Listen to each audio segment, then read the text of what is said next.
एक दफ़ा का जिक्र है कि हैदराबाद शहर में एक किला था। उसके सामने ही एक हाजी रबड़ी थी। हाजी रबड़ी की दुकान थी।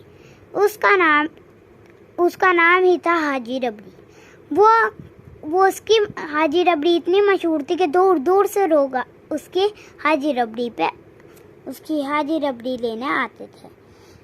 वहीं पर एक बच्चा शहर घूमने आया, तो उसने लोगों से पूछा कि ये यहाँ कोई मीठी चीज़ वाला है, मेरा दिल जा रहा है मीठी चीज़ खाने के लिए। तो उसने बोला आप पक्के किले के पास चले जाओ।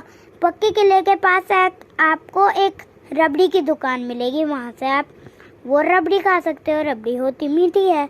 तो फिर वो गया, उसने फिर उससे रबड़ी मांगी, तो उसके पास रबड़ी तो 100 रुपए की थी।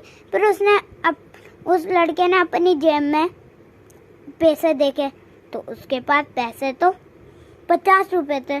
तो उसने रबड़ी वालों से बोला कि मेरे पास, वो रोने लगा। तो फिर दुकान वाले ने बोला क्या हुआ? तो फिर लड़के ने बोला कि मेरे पास 50 रुपए ही हैं, और ये रबड़ी तो महंगी है। तो उसने बोला कोई बात नहीं, आप ये रबड़ी फ्री में ले जाओ। हमें पैसों की लालच नहीं है, हम आपको फ्री में भी दे सकते हैं। देखा बच्चों, पैसों की लालच नहीं करनी चाहिए। पैसों की नहीं, किसी भी चीज़ की लालच नहीं करनी चाहिए।